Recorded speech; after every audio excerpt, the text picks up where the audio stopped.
Mshtakiwa Joseph Justino Mhulila mwenye umri wa miaka 28, mkazi wa mtaa Lukos, kata ya Mkwawa, manispaa ya Iringa, ambaye dereva bodaboda amefikishwa katika mahakama ya wilaya ya Iringa kwa mara ya kwanza leo, akabiliwa na shtaka la mauaji ya mtoto wake wa kiume Timothy Joseph mwenye umri wa miaka 6. Kwa mujibu wa maelezo yaliyosomwa mahakamani na hakimu mkazi mkuu wa mahakama ya wilaya ya Iringa, Rehema Mayagilo, mshtakiwa anashtakiwa kwa kosa la mauaji ya kukusudia kinyume na kifungu cha 196 na 197 vya sheria ya kanuni ya adhabu sura ya 16. Akisoma kesi hiyo, mwendesha mashtaka na wakili wa serikali Radhia Njovu amesema kuwa inadaiwa mnamo Aprili 11, 2025 mshtakiwa alimkata mtoto wake vipande vidogo na kisha kutupa mabaki ya mwili huo kwenye shimo la choo. Hata hivyo, mshtakiwa kuruhusiwa kujibu chochote kwa kuwa mahakama hiyo haina uwezo kusikiliza kesi hiyo. Hivyo kesi hiyo imeahirishwa hadi tarehe 28 mwaka 2025 na mtuhumiwa kurudishwa mahabusu kutokana na kosa lake kukosa dhamana kulingana na kifungu cha sheria ya mwenendo wa makosa jinai. Mtazamaji wa IPC Mkombozi TV, nikurejesha kuangazia namna ambavyo tukio lilivyotokea Mei 6 hadi mtuhumiwa huyu kuweza kukamatwa. Ninatokea Kennedy Mahona, mwenyekiti wa mtaa Lukos. Niapata kama wiki 3 zilizopita, baba wa marehemu alifika nyumbani kwangu majira ya saa 4 ya usiku. Akanipa taarifa kwamba mtoto wake amepotea na ametoka zaidi ya masaa 5 lakini hajampata. Baada mimi nimshauri kwamba aende kutafuta, lakini akipita masaa 24 basi aende kutoa taarifa polisi. Lakini pia nikamshauri hata kama masaa hayo hayajafika, ni vizuri kufika kituo cha polisi kwa sababu inawezekana labda amekutwa na watu huko akapelekwa huko, ikawa ni rahisi kumpata. Kijana aliondoka, lakini pia hakurudi kunipa mrejesho kwamba nini kiliendelea. Sasa siku fulani majira ya saa 10 nilipigwa simu na mwenye nyumba kuwa wananihitaji askari hapa nyumbani alipokuwa amepanga Jose. Niliweza kufika hapa na nikamkuta Jose. Akasema kwamba yeye mtoto wake alimuua, akamkatakata vipande, akamtumbukiza kwenye shimo la choo.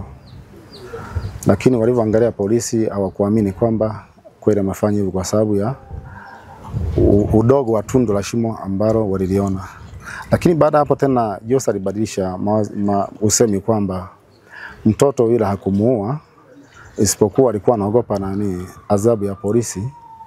Yeye anaomba tu wampe dhamana ili akaendelee kushirikiana na familia ili waweze kumpata mtoto aliko, kwa sababu inaonyesha kwenye familia yao kuna mambo ya kishirikina. Mimi ndiye mwenyeji wa hii nyumba, na huyo dogo ambaye anaitwa Jose alikuwa mpangaji. Amekaa hapa kwangu miaka 3. Kia hivyo akaniambia alichukua mtoto kwa mzazi mwenzie ili aje akae naye hapa. Nilimuuliza baada ya kutokea hilo tukio kwa ajili ya kuelewa zaidi. Akaniambia kwamba alikuwa anakaa naye hapa zaidi ya wiki 2 kwa sababu natoka asubuhi naenda kwenye mihangaiko, jioni narudi. Kwa maana hiyo mtoto sijawahi muona. Hapa ndani nina watoto ambao wapo zaidi ya muda ninao kuwepo mimi. Hawajawahi muona. Kwa hiyo kwa awamu ya kwanza nilimuuliza kama kirafiki, bwana, nimesikia kwa mzazi mwenzio kwamba mtoto amepotea na ulikuwa unakaa naye hapa. Alichonijibu, aliniambia kwamba yeye muda mwingine alikuwa anashinda naye kijiweni. Nilichofanya nikampigia bodaboda mwenzake kijiweni, akanambia huyo mtoto hatujamuona hapa kijiweni. Kwa hiyo nikaona tayari ameshanidanganya. Kwa hiyo hakuwa muwazi. Kwa hiyo mtoto hajaonekana mazingira haya. Hata kama alimchukua labda ni usiku, sababu muda mwingine anatoka usiku anarudi usiku. Baada ya kufika hapa nikaona amesema kuna mtoto alifanywa ukatili, akachinjwa vipande na kutupwa kwenye shimo. Kwa kweli linatoa sikitisho kubwa sana, hasa kwa vijana siku hizi wanakurupuka wakiwaza mambo mengi labda ya kiutajiri au na ukatili wa kusema kwa sababu mtoto labda anampa usumbufu wa kutunza, ndio maana labda wanafanya hivyo. Mimi ninashukuru kwa uchunguzi wa maaskari polisi na wananchi wengine wote waliotoa ushirikiano mpaka hili jambo likapatikana jibu.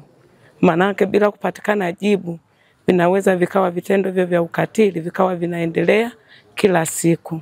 Naitwa mkaguzi msaidizi Melkisedek Heri Banzi.